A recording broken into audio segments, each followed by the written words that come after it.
Liverpool, the angry city in the northwest of England, has long been known for its music, football, and pop culture. But alongside its glamour, the city has a dark side. It was once one of Europe's biggest centers of organized crime. In the 1970s and 1980s, when jetliners from South America, the Middle East, and Europe were constantly arriving, Liverpool's ports became a gateway for both legal and illicit goods. In poorer neighborhoods, where unemployment and violence were rife, a generation of young people struggled to survive. For many, music or sport was an escape. For many, the quickest route to money was crime. It was against this backdrop that Curtis Warren was born in 1963 and raised in a slum in Liverpool. Narrow streets, shabby houses, where the police were largely powerless to stop theft, gambling, and fighting, shaped his childhood. From an early age, Warren witnessed bloody clashes between local gangs, drug addicts roaming the sidewalks, and the injustice of having virtually no chance of escaping poverty. As a teenager, Warren began his career in the underworld, committing petty theft, robberies, and smuggling small items. But unlike many who were only willing to use their fists, he observed, learned, and calculated each step. His early failures, being chased by the police, losing his goods, being betrayed, became valuable lessons, honing his ability to stay calm, assess risk, and find a way out quickly. Gradually, Warren built up a small network, a few trusted friends, a few connections with local smugglers. In the eyes of many young people of his generation, he was different. Not just a daredevil, but a long-term thinker. Those survival skills, coolness, patience, and the ability to take advantage of opportunities became the foundation for his further advancement in the underworld.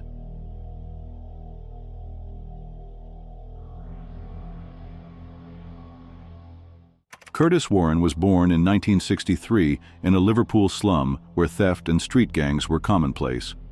From a young age, Warren was familiar with the underworld.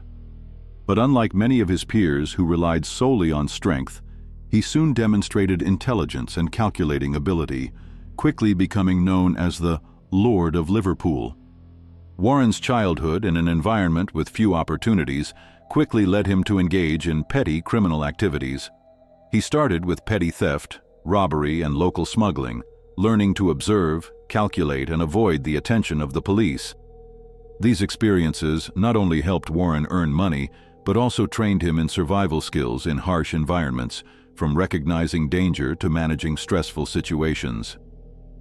Through each failure and police pursuit, Warren learned to stay calm, make quick decisions, and build a network of trust around himself. His keen sense of risk assessment, combined with his ability to learn from real-world experience, gradually formed his signature character. While many young people of his generation were still lost, Warren began to create personal strategies, knowing how to exploit opportunities and limit risks. In his early years, Warren engaged in petty theft and smuggling, learning how to deal with the police and manage risk. Instead of getting bogged down in violence, he learned to be calm, assess situations, and build a network of trust. It was this harsh environment that forged Warren's strategic skills, the foundation for later becoming a true tycoon.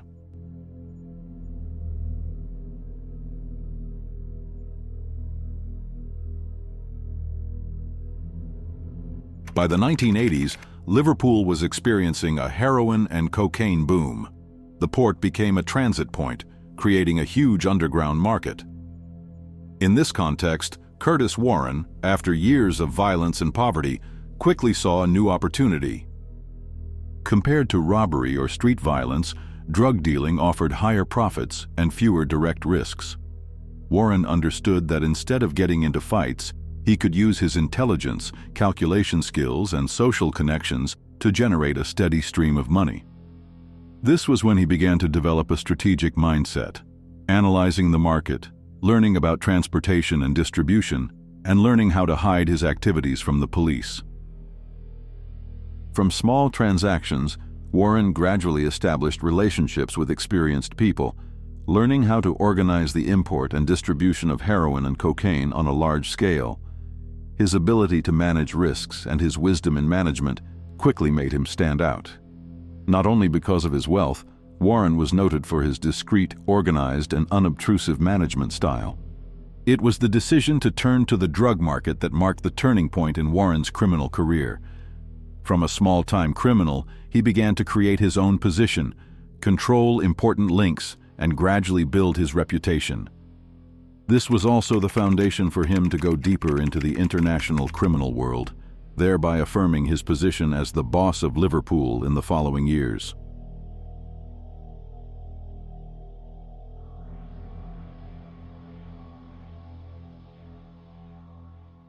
Having seized the opportunity in the domestic drug market, Curtis Warren began to expand his operations across the UK and into Europe. Liverpool became his main base, but his strategy soon extended beyond the borders.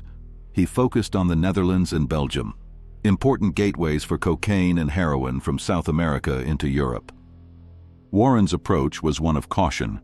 He rarely got involved in large transactions himself, but instead built a system of intermediaries and clear layers. Each link in the network only took on a part of the work. The transporter did not know the buyer, the warehouser did not know the distributor. This division reduced the risk of being discovered by the police and ensured that the network would continue to operate smoothly, even if one part was destroyed. Warren oversaw the entire operation via telephone, fax, and secret communications. From a distance, he could direct shipping routes, allocate goods, and quickly change plans when things changed. It was his ability to plan and manage risk that made Warren one of the most influential figures in European crime at the time. Expanding beyond the UK was a major turning point, transforming Warren from a local kingpin to the head of an international network. Without having to be visible in the dealings, he controlled the flow of drugs and the profits. His intellectual and strategic approach marked a sharp contrast to those who relied solely on violence to rule the underworld.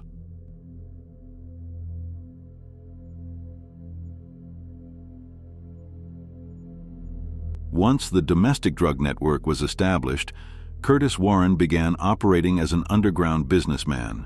He set up many shell companies to legalize his operations and hired reputable lawyers and accountants to manage his finances, creating a sophisticated cover. This allowed illegal cash flows to be legalized, while underground transactions were disguised under the guise of legitimate business. Warren controlled the entire supply chain, from import, transportation, storage, to distribution. Profits were divided among each link according to a strict mechanism, making every member dependent on the system.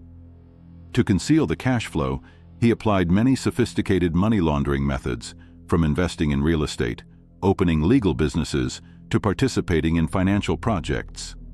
Thanks to that, not only was dirty money legalized, but it also created new sources of profit. Warren's combination of crime and business makes him stand out. Unlike other bosses who rely on violence, he runs his network with calculation, organization, and financial control. This combination makes Warren the archetype of the business tycoon of the underworld, someone who knows how to turn illegal activities into legal financial mechanisms, making investigations extremely difficult.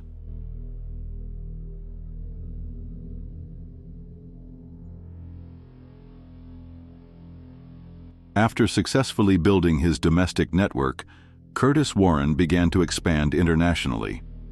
He directly established relationships with South American cartels, turning the Netherlands into a strategic transit point. Amsterdam and Rotterdam, the busiest ports in Europe, became important gateways for cocaine from South America to Europe. At the same time, Belgium also played a supporting role, helping Warren diversify his shipping routes and minimize the risk if one point was controlled. Warren's strategy focused on spreading the risk. Each link in the network, from the transporter to the warehouse keeper to the distributor, knew only their part of the job, completely isolated from the bigger picture. This made tracing the entire chain a huge challenge for investigators.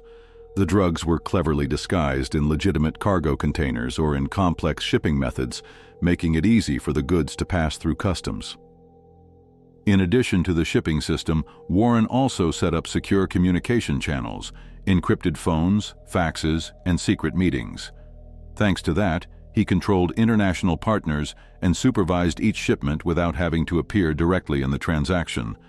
This way of operating, Warren maintained the upper hand, ensuring huge profits while avoiding exposure. Thanks to these sophisticated strategies, Warren quickly became a key link between the South American cocaine supply and the European consumer market. He was no longer a street criminal in Liverpool, but an international kingpin.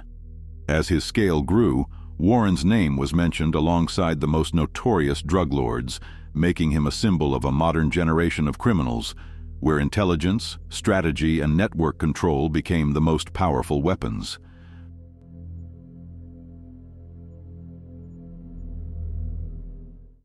With his sophisticated management skills and shrewd strategy, Curtis Warren quickly became an icon in the international criminal world. He did not rely on violence to control, but built his reputation on intelligence, precise calculations, and a commitment to keeping his word to his partners. This earned him respect in the underworld, where trust and profit go hand in hand. By the 1990s, Warren's reputation had spread far beyond the UK. International reports began to name him as a key player in the global cocaine trade. His notoriety rivaled that of his South American contemporaries. The sheer scale of his operations and the sophistication of his management made Warren a particular target for European law enforcement agencies. This prominence prompted Interpol to intervene. Curtis Warren was placed on the most wanted list, officially becoming one of the world's most wanted criminals. This was a major turning point in his criminal career, from underground ringleader to international target. But catching him was no easy task. A tightly structured hierarchy, secretive communications, and elaborate legal facades made tracking Warren a formidable challenge. To many investigators, he was the epitome of a modern kingpin, a man who built his power through strategy, information control, and finances, rather than direct violence. After years of running an international drug network, Curtis Warren finally came to the attention of European law enforcement. In 2006, Dutch police caught him by surprise in The Hague, where he was using an apartment as a transit point and managing financial transactions involving cocaine. It was the first time investigators had direct evidence of his leadership role in the entire operation, breaking through the veneer of legitimacy he had built over the years.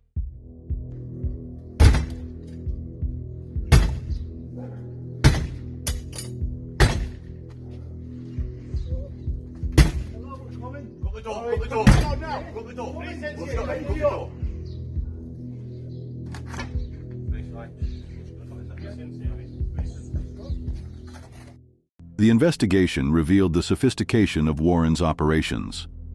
Documents, shell company contracts, encrypted messages, and internal recordings showed that he tightly controlled the supply chain, divided profits, and oversaw every link. Despite overwhelming evidence, Warren remained cool, refused to cooperate, and remained silent during interrogation, demonstrating his steadfastness and shrewdness in dealing with the law.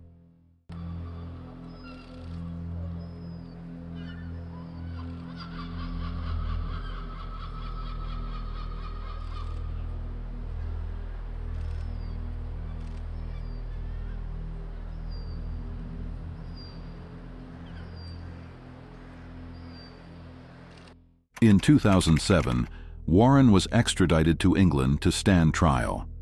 The trial quickly became the focus of the press and public opinion. It was a rare opportunity for the public to see an international kingpin in the dock. Prosecutors detailed the entire network, the transnational shipping routes, the methods of money laundering through front companies, and the huge sums of money from drug trafficking. As a result, Curtis Warren was sentenced to 13 years in prison. Yet even behind bars, he is believed to have maintained influence through loyal allies. The trial was not just a sentence for an individual, but a clear demonstration of how modern crime operates, through intelligence, strategy, and networks, rather than violence. The Curtis Warren case is over, but its influence and lessons continue to resonate in the criminal world and in law enforcement.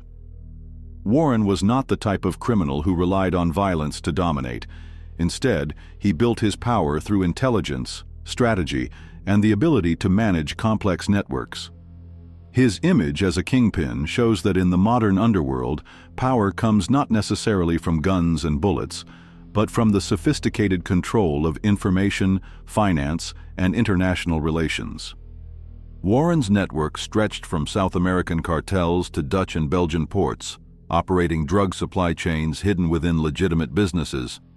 His combination of money laundering, front companies, and tightly knit networks made him emblematic of modern crime, where every decision is carefully calculated to protect interests and maximize profits. This case also shows a worrying reality. Crime does not only exist on the streets, but also infiltrates deeply into the economic and financial system, causing great difficulties for investigations. It poses new challenges for police, customs, and judicial agencies, forcing them to coordinate more closely at the international level. From a societal perspective, the story of Curtis Warren is a cautionary tale. It highlights the importance of global cooperation in the pursuit of transnational crime, and the role of the community in monitoring and raising awareness of the harmful effects of drugs. If the system is neglected, people like Warren can rise up, build sophisticated networks, and continue to cause unpredictable consequences for society. Curtis Warren became a classic example of modern crime. Power comes from strategy, intelligence, and control, rather than violence. His case is a reminder that in a globalized world, only international surveillance, interagency coordination, and community strength can prevent the resurgence of such kingpins.